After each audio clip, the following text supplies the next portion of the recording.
2024 సంవత్సరం మొత్తము మకర లగ్నం వారికి లగ్నం ఆధారంగా ఎలాంటి ఫలితాలు ఉండబోతున్నాయి అనేది మనము ఈ వీడియోలో చూద్దాం. అందరికీ కూడా నూతన సంవత్సర శుభాకాంక్షలు.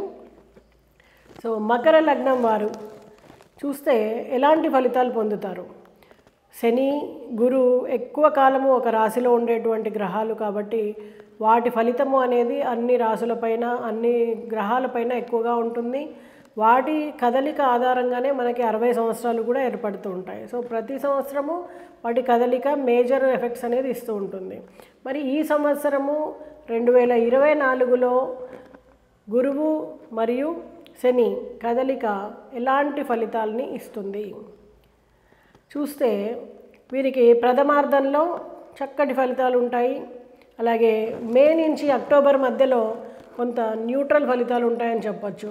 పనులు పూర్తిగా ఆగిపోవడం కానీ, అలా అని ఎలాంటి ఫలితం ఇవ్వకుండా ఉండడం కానీ కాకుండా న్యూట్రల్ ఫలితాలు ఉంటాయి.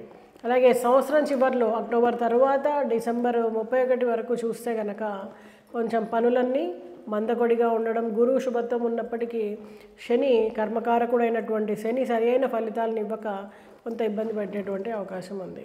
సో మకర రాశి వాళ్ళని గమనిస్తే సంవత్సరం మొదట్లో చక్కటి ఫలితాలు, మధ్యలో న్యూట్రల్ ఫలితాలు, సంవత్సరాంతంలో కొంత ఇబ్బందికరమైనటువంటి పరిస్థితులు నెలకొంటాయని చెప్పచ్చు. డబ్బు విషయంలో చూస్తే రాబడి బాగుంటుంది. అయితే సంవత్సరం మధ్య భాగం నుంచి ఖర్చు ఎక్కువగా ఉండేటువంటి అవకాశం ఉంది. అయితే అది శుభకార్యాలకు ఖర్చు చేస్తారు కాబట్టి అంతగా వాళ్ళకి బాధ ఉండకపోవచ్చు. బంధుమిత్రుల్ని కలుసుకోవడం, అలాగే కుటుంబ సభ్యులు అందరి మధ్యలో శుభకార్యాలని చేయడం ద్వారా చాలా ఆనందంగా కాలాన్ని గడుపుతారని చెప్పవచ్చు. ఎంతో కాలంగా వివాహం కోసం ప్రయత్నం చేస్తున్న వారికి చక్కటి వివాహ సంబంధాలు కుదరడం, వివాహం జరగడము జరుగుతుంది. ఖర్చు ఎక్కువైనప్పటికీ ఇవన్నీ కూడా శుభకార్యాల కోసం ఖర్చు చేస్తారు కాబట్టి ఏమాత్రం ఇబ్బంది కలగదు. అలాగే శారీరక శ్రమ అనేది విపరీతంగా ఉంటుంది. శక్తికి మించి పని చేయాల్సి రావచ్చు. ధనాదాయం అనేది కూడా పెరుగుతుంది. కళారంగాల వారికి కళల్లో వాళ్ళ ప్రదర్శన చేసేటువంటి అవకాశాలు అనేవి విపరీతంగా వస్తాయి. తద్వారా వారికి మంచి పేరు, ప్రఖ్యాతి అనేవి కూడా లభిస్తాయి. నిల్వధనం కోసం చేస్తున్నటువంటి ప్రయత్నాలు కానీ, సేవింగ్స్ చేయాలని ఎంతో కాలంగా ప్రయత్నం చేస్తున్న వారికి మంచి పెట్టుబడుల అవకాశాలు అనేవి లభిస్తాయి. మరి మంచి మంచి అవకాశాల్లో పెట్టుబడి చేయడం ద్వారా వాళ్ళ ఫ్యూచర్కి సరి అయినటువంటి దారి చూసుకున్న వాళ్ళు అవుతారు. అలాగే అక్క చెల్లెళ్ళు కానీ, అన్నదమ్ముల మధ్య కానీ సహకారం అనేది బాగుంటుంది. వారి సలహాలు, సంప్రదింపులు ఇటు కుటుంబ విషయాలే కాకుండా శుభకార్యాల విషయాల్లో కూడా వారి అందరి సహకారంతో మీరు ముందుకు వెళ్తారు. మరి మేనమామ నుంచి ఒక మంచి వార్త వింటారు. తల్లి తరఫు బంధువుల ఆరోగ్యము కొంత ఇబ్బంది పెట్టేటువంటి అవకాశం కనిపిస్తోంది. అలాగే ఇల్లు, వాహనము లాంటివి కొనుగోలు చేయాలని ఎంతో కాలంగా ప్రయత్నం చేస్తున్న వారికి ఒక మంచి దారి దొరకడం, సరైన వాహనాన్ని కొనుగోలు చేయడము, అనుకున్న ప్రాంతంలో వారికి ఇల్లు లేదా అపార్ట్మెంట్ లభించడం అనేది జరుగుతుంది. మరి ఉన్నత విద్య కోసము విదేశాలలో ప్రయత్నం చేస్తున్న వారు కానీ, స్వదేశంలో ప్రయత్నం చేస్తున్న వారికి కానీ మంచి అవకాశాలు, మంచి యూనివర్సిటీల్లో అడ్మిషన్స్ లభించడం అనేది జరుగుతుంది. అయితే భాగస్వామ్య వ్యాపారం చేస్తున్న వాళ్ళకి మాత్రం కొంత చుక్కెదురవుతుంది. అనుకోని చికాకులు తలెత్తేటువంటి అవకాశం ఉంది. భార్యాభర్తల మధ్యలో కొంత అవగాహన కొరబడుతుంది. దీని ద్వారా శుభకార్యాలు చేస్తారు, పనులన్నీ చేస్తూ ఉంటారు, కానీ కొంత వాళ్ళిద్దరి మధ్యలో పొరపర్చాలు అనేవి ఇబ్బంది పెడుతూనే ఉంటాయి. అయితే చిన్న చిన్న ఆరోగ్య సమస్యలు మీకు తలెత్తడము, అది కూడా మీకు కొంత చికాకుల్ని కలిగించడానికి ఆస్కారం ఏర్పడుతుంది. ఎంతో కాలంగా ఎదురు చూస్తున్నటువంటి కోర్టు కేసులు ఒక కొలిక్కి రావడము అనేది ఆనందాన్ని ఇస్తుంది. కొంత మధ్య భాగం వరకు కూడా సంవత్సరంలో మీకు అదృష్టపరంగానే ఉంటుందని చెప్పవచ్చు. దూర ప్రయాణాలు అనుకోకుండా చేయాల్సి రావచ్చు. విదేశీ ప్రయాణాలు కూడా చేస్తారు. అయితే విదేశీ విద్య కోసం ప్రయత్నం చేస్తున్న వారికి మంచి అడ్మిషన్స్ లభిస్తాయి. అయితే ఉద్యోగంలో బదిలీ కోసం ప్రయత్నం చేస్తున్న వారికి మాత్రం అనుకున్న ప్రాంతానికి బదిలీ కాక కుటుంబానికి దూరంగా ఉండాల్సి రావడము లాంటి విషయాల వలన ఇబ్బంది పడతారు.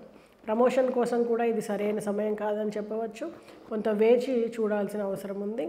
అనుకోని ఖర్చులు మీద పడ్డము కొంత ఇబ్బందిని కలిగిస్తుంది. అలాగే దగ్గర వారిని పరామర్శించడానికి మీరు ఆసుపత్రికి వెళ్ళాల్సి రావచ్చు.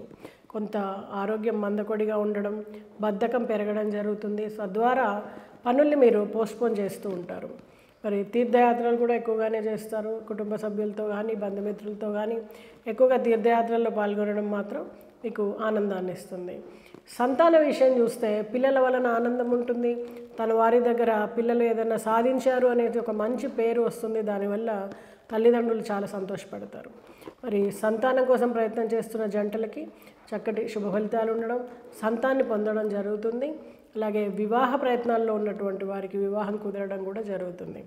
మరి ఏదైనా భూమి కొనుగోలు చేస్తున్న వారికి మాత్రం కొంత సమయం వేచి ఉండి చేస్తే మాత్రం సంవత్సరం చివరిలో కాకుండా ముందు భాగంలోనే పూర్తి చేసుకుంటే ఆ విషయాలన్నీ తలనొప్పి వ్యవహారాలు తలెత్తకుండా చక్కగా జరిగిపోతుంది. మరి తల్లిదండ్రుల ఆరోగ్యము అలాగే మీ ఆరోగ్యాన్ని కూడా కొంచెం జాగ్రత్తగా పరిశీలించండి. ఈ రాశి వారికి ముఖ్యంగా జీర్ణ వ్యవస్థకు సంబంధించినటువంటివి, అలాగే కంటికి సంబంధించినటువంటివి, అలాగే ఎముకలకి నొప్పులు సంబంధించినటువంటి ఇబ్బందులు తలెత్తే అవకాశం ఉంది. కాబట్టి ఆయా రకాల జాగ్రత్తలు తీసుకోవడం ద్వారా ముందుకు వెళ్ళగలుగుతారు. అలాగే మీరు తల్లి నుంచి ఏదైనా సంక్రమించాల్సిన ఆస్తి ఉంటే ఈ సమయంలో సంక్రమించడానికి ఆస్కారం ఉంది. అలాగే స్త్రీల వలన ఉపయోగం ఉండేటువంటి అవకాశం ఉంది. కొత్తగా పరిచయమైన స్త్రీలు మీకు సహాయ సహకారాలు అందిస్తారు. అలాగే ఈ రాశి వారు ఆర్గనైజేషనల్ స్కిల్స్ వలన పొందుతారన్నమాట. అంటే ఉద్యోగంలో కానీ ఇటు విద్యా విషయంలో కానీ మంచి ఆర్గనైజేషన్ స్కిల్స్ ప్రజెంట్ చేయడం ద్వారా పైవారి మెప్పు పొందడం అనేది జరుగుతుంది. అయితే శారీరక శ్రమ ఎక్కువైనప్పటికీ శ్రమకి తగ్గ ఫలితం వలన మంచి సంతోషం అనేది మీకు కలుగుతుంది. ఈ రాశి వారు దుర్గాదేవిని స్తుతించడం, గురు మంత్రాన్ని పఠించడం, అలాగే పేదలకు అన్నదానం చేయడం, ఆవుకి గ్రాసాన్ని ఇవ్వడం ద్వారా మరింత మంచి ఫలితాలని పొందేటువంటి ఆస్కారం ఉంది. ఈ పరిహారాలు పాటించి చక్కటి ఫలితాలు పొందుతారని ఆశిస్తూ మరొక్కసారి నూతన సంవత్సర శుభాకాంక్షలు. నమస్తే.